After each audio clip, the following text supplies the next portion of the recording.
Dia sistemnya exhaust seperti yang di atas ini, seperti yang di atas itu, dia menyedot udara. Dia menyedot udara keluar ke dalam, ke belakang, ke area sini. Ke area sini. Sini kolam, yang area sini. Ini kolam lele. Kolam lele kita tanam, kita sebar lele di sini. Kemudian ini blocking supaya udaranya. Perlu diketahui samping kandang ini banyak perumahan, banyak kos-kosan. Kalau itu tidak di-manage dengan bagus, itu akan menghasilkan polusi udara. Sehingga kita tanam banyak bambu sepanjang ini, pisang di sampingnya, kemudian kita kasih penyaring udara. Sehingga ini bukan hanya produksinya yang kita perbaiki, tetapi lingkungannya juga harus kita jaga. Hari ini ayamnya berumur 21 hari. Beratnya itu rata-rata sudah di atas 1 kilo.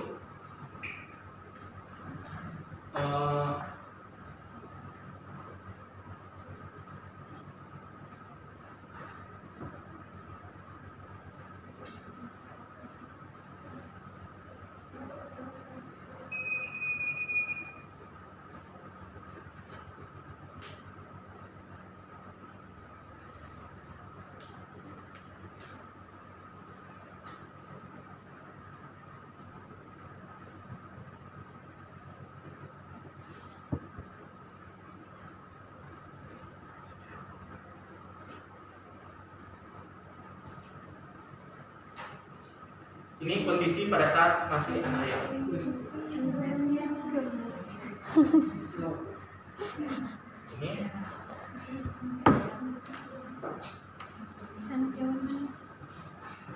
Ini perkembangannya. Ini hari ketiga.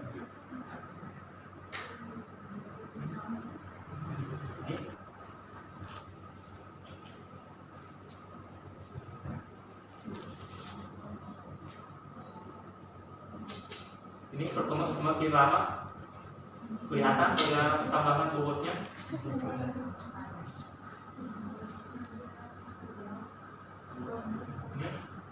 Ini di kamera CCTV yang sama, di titik yang sama. Ini di tengah kandang. Ini semakin lama. Saya percepat karena kalau ini 21 hari juga di sini. Ini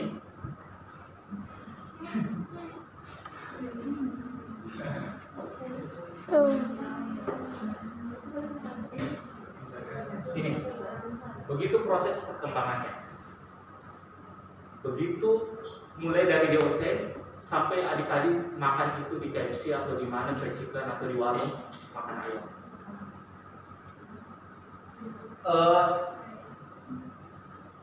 Sampai di sini ada yang mau bertanya? Jangan. Kebutuhan pakannya, karena kita sistemnya adalah inti plasma, bekerja sama dengan perusahaan. Jadi sapronak yang lainnya itu kita dikasih sistem inti plasma kerjasama. Itu modelnya adalah kita dipinjami dulu pakan, kita dipinjami bibit, kita diberi pembimbingan, kemudian kita nanti bayar melalui hasilnya. Kita sudah produksi ayam, ayamnya yang jual nanti itu adalah perusahaan sendiri. Selisih dari hasil penjualan dengan biaya sapronak yang kita ambil itu adalah menjadi margin kita. Kemudian dari margin itu kita keluarkan untuk biaya operasional, tenaga kerja, biaya sekam. Ini sekam padi, yang alasnya ini sekam padi. Kemudian gas, baru satu kelompok. Iya. Gas dan biaya operasional yang lainnya, seperti itu. Kalau ada mau bertanya silakan. Ya, silakan. Baik, bismillahirrahmanirrahim. Langsung saja pertanyaan saya itu. Siapa nama? Atas nama Usman. Usman. Ya. Pertanyaan saya itu apakah ada ayam yang mati, dan jika ada ayam yang mati apakah dapat mempengaruhi ayam yang lainnya? Oke. Ya, sekian dulu. Ada lagi? Untuk mortalitas atau kematian kita punya target. Satu periode target kita adalah kurang lebih 3%. Kalau didengar 3% sedikit toh? 3% dari 22.000 berapa? Sekitar 600 lebih. Itu sedikit. Kalau populasinya sedikit, populasinya cuma 1.000, 2.000, itu banyak kalau 600. Makanya kita pakainya adalah standar 3%. Dan itu memang sudah bagian dari konsekuensi kita memelihara makhluk hidup, termasuk kalau tanaman, pasti akan ada resikonya seperti itu. Makanya tergantung amal perbuatan. Kita berurusan dengan makhluk hidup, jangan pikir bahwa apa yang kita perbuat tidak ada konsekuensinya. Semua ada.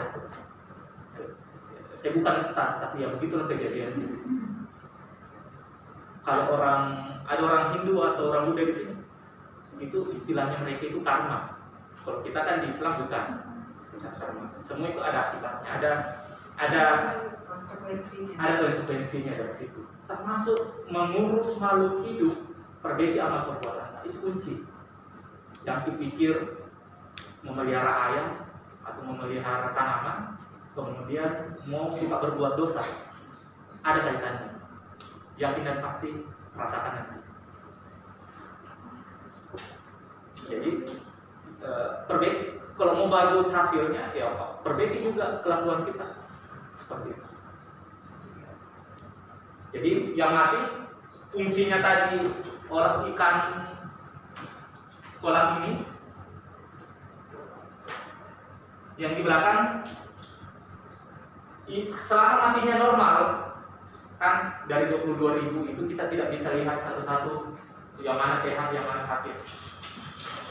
Ada standar berapa persen yang sakit, yang mati. Kalau melewati hitungan standar kita, ada masalah di sana. Tapi kalau misalnya sehari yang mati 10 ekor, 9 ekor per hari, itu masih di bawah normal, masih di bawah standar. Artinya itu kematiannya normal. Dan biasanya yang mati itu kita jadikan makanan lele. Seperti itu. Makanya lelenya itu sebesar betistan. Seperti itu. Jadi kematian, mortalitas itu tetap kita kontrol. Kalau kematiannya banyak, sakit kan ada gejala klinis sama kita. Kalau mau sakit kan minimal pertama turun nafsu makan kan. Kedua beringusi atau batuk-batuk. Itu kan namanya gejala klinis. Setelah gejala klinisnya muncul, biasanya kita langsung melakukan evaluasi apa yang harus kita kerjakan. Apa yang harus kita kerjakan harus sesuai dengan evaluasi. Misalnya begini, sakit batuk tidak mungkin dikasih obat perut. Sama obat sakit perut tidak mungkin obat batuk dikasih. Itu hasil dari evaluasi, termasuk di depan. Sementara di depan itu ada dokter hewan yang melakukan nekropsi atau menganalisa penyakit. Seperti itu. Ada yang lain? Ya, silakan. Terima kasih Pak. Assalamualaikum warahmatullahi wabarakatuh. Waalaikumsalam warahmatullahi wabarakatuh. Perkenalkan, nama saya Sudarman dan saya langsung saja mengarah ke ayam-ayam yang ini Pak. Saya kan yang punya impanen, apakah sudah lulus langsung dipanen semua atau bagaimana? Oke. Bagaimana sistem ini yang bentuk pemasarannya? Oke, untuk sistem panen. Panen kita itu bertahap di sini. Karena segmentasi pasar itu juga berbeda-beda. Untuk pasar Sulawesi Selatan itu berdasarkan bobot, berat. Ada yang suka misalnya ayam 1 sampai 1,4 kilo. Ada yang suka ayam 16 sampai 18 atau sampai 2 kilo. Ada yang suka 2 kilo sampai di atas 2 kilo. Maka ada yang sampai 4 kilo. Itu memiliki segmentasi tersendiri. Itulah kemudian kita sesuaikan. Untuk kandang di sini ada 2 masa panen. Masa panen pertama itu 21 sampai 25 tergantung bobot. Itu untuk pengurangan. Dari 22.000 itu kita kurangi 30%. Kurang lebih 6.000 sampai 7.000. Kemudian panen berikutnya itu kita mulai di umur 30 sampai 35 hari dengan bobot di atas 2 kilo. Kenapa kita kemudian mengatur bobot itu? Itu akan menyesuaikan berapa pendapatan, berapa penghasilan, berapa keuntungan kita dalam satu periode. Seperti itu. Kemudian untuk sistem panennya, karena ini kita melakukan kerjasama kemitraan atau inti plasma, itu yang mengambil ayamnya, yang menjual ayamnya itu dari perusahaan. Jadi kita tidak perlu mengurus lagi menjual ke mana. Kita hanya fokus bagaimana kita memelihara ayam ini sebagus mungkin, seefisien mungkin. Hasilnya nanti perusahaan yang menjual. Seperti itu. Karena harus diakui di bisnis pertanian yang paling susah itu salah satunya adalah marketing. Kita bisa memelihara, memproduksi padi, memproduksi jagung, memproduksi sayur-sayuran, belum tentu kita bisa menjual. Seperti itu. Jadi kita bagi ininya. Seperti itu. Satu lagi pertanyaan. Iya. Pak. Silakan. Siapa? Sembarang. Siapa? Dua, satu dulu. Ini sama ini. Perkenalkan, nama saya Rahmania. Bentuk pertanyaan saya, dengan kapasitas 22.000 ekor ayam, apa saja kendala atau kesulitan dalam memelihara unggas dalam segi pemeliharaan? Ya, siapa tadi? Anggap satu orang bertanya dua. Mengenai proses pembersihan kandangnya dilakukan berapa kali? Oke. Tadi bertanya tentang kendala satu periode. Kendala satu periode dengan sistem postal seperti ini, ada musim-musim tertentu. Ini akan berkaitan dengan jawabannya tadi. Ini sekam alasnya, liternya itu kan jadi pupuk. Kalau keluar nanti ada banyak karung berkumpul situ, itu kompos. Ada waktu-waktu tertentu itu laku dipakai sama petani sayur di Malino. Di musim kemarau itu tidak ada yang membeli dan tidak ada orang menanam, dan itu harus keluar karena setiap periode, setiap siklus itu harus bersih. Di baliknya itu, ini kita kan sebelum jadi kompos kan dia adalah sekam padi. Di musim kemarau banyak sekam padi karena kering. Kita kan butuh sekam padi yang kering. Di musim hujan sekam padinya basah. Padahal tadi komposnya gampang keluar kalau musim hujan, tetapi susah mendapatkan sekam. Sebaliknya di musim kemarau sekamnya bagus, pupuknya susah keluar.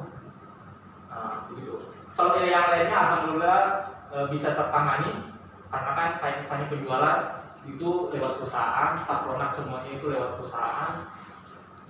Paling penting adalah SDM, belajar. Karena secanggih apapun teknologi, kalau tidak salah Politani juga akan bangun seperti ini kalau tidak salah. Karena kemarin sudah ada kunjungan dari Politani juga. Prinsipnya adalah teknologi sama HP canggih. Kalau biasa misalnya pakai Android, tiba-tiba pakai iPhone, pasti kan berubah. Lingkungan seperti itu. Kalau lingkungan berubah, kita harus cepat beradaptasi. Caranya adalah tingkatkan skill, tingkatkan kemampuan, dan mau belajar. Jangan merasa puas bahwa saya sudah begini, selesai. Belajar itu kan selalu pada gelas yang kosong. Jangan memulai belajar pada gelas yang penuh. Karena kalau belajar pada gelas yang penuh, tidak ada yang masuk, yang ada adalah tumpah-tumpah. Tapi kalau kita belajar pada gelas yang kosong, akan banyak yang masuk. Siklusnya itu tadi per periode. Setiap periode harus dibersihkan. Satu periode itu tadi saya sampaikan, mulai dari persiapan sampai pembersihan itu kurang lebih 45 sampai 50 hari. Setiap itu harus dibersihkan. Targetnya adalah setelah panen, misalnya panen hari ini, selama 1 minggu saya sudah harus bersihkan semua. 3 hari, jadwalnya begini. 3 hari komposnya harus dikeluarkan. 1 hari kandangnya harus dicuci. Kalau ke depan tuh nanti ada sancing di situ. Jadi jangan lihat di situ mesin itu bilang oh ada usaha pencucian motor di sini, bukan. Itu untuk kandang. Jadi disemprot dengan high pressure supaya cepat bersih. 1 hari, 2 hari persiapan, termasuk misalnya dibersihkan yang lain. Kemudian 1 minggu kita istirahatkan. Setelah 2 minggu dari habis ayam, siap lagi masuk ayamnya. Kenapa? Harus dipercepat. Semakin sering dalam 1 tahun kita peroleh 7-8 periode dalam 1 tahun, maka makin seringlah rekening kita bunyi. Kan itu tujuannya kita berusaha. Nah, beda kalau misalnya cuma 6 periode 1 tahun dibandingkan 8 periode 1 tahun, lebih banyak mana uangnya? Makanya pembersihannya harus kita genjot. Karena kan ada tuh juga gini peternak atau petani sudah panen, istirahat dulu deh, ambil nikmati dulu hasil. Kalau industri itu tidak seperti itu. Kita industri harus terukur. Target saya pokoknya 1 tahun 7-8 periode. Untuk mencapai itu 1 periode 50 hari. Tidak boleh lewat. Kapan lewat pasti mundur dari target. Sama tadi, target selesainya 3 tahun. 4 tahun. Terlalu lama ya target kita. Bisa 3,5 tahun, bisa 3,5 tahun. Target itu harus yang lebih rendah, lebih bagus. Walaupun munduri, ya tidak apa-apa. Gitu. Seperti itu, supaya adik-adik terfokus. Sama adik-adik semester berapa? 5. Semester 5. Saya tanya, siapa berapa? Kita. Roswini. Roswini. Panggil pula Ros. Ros, nanti setelah selesai mau jadi apa? Pusing kan? Tentukan fokus tak mau kemana nanti supaya kita tahu. Untuk misalnya mau jadi pengusaha sayur-sayur. Kalau mau jadi pengusaha sayur-sayur, kemampuan ini yang harus dia miliki. Supaya kita tahu apa yang harus adik-adik pelajari, miliki sebelum selesai. Kalau mau jadi misalnya peternak ayam, kan kita tidak tahu seperti ada di peternak ayam. Oh, saya harus belajar ilmu ternak, ilmu pakan, ini. Dan masa sebelum selesai itu dipelajari. Entah di kelas atau di luar kelas. Supaya adik-adik tahu. Supaya pada saat selesai tidak pusing. Seperti itu. Ada yang lain? Sudah ini? Oke. Kalau sudah tidak ada, terima kasih atas kunjungannya. Mohon maaf karena tidak masuk di dalam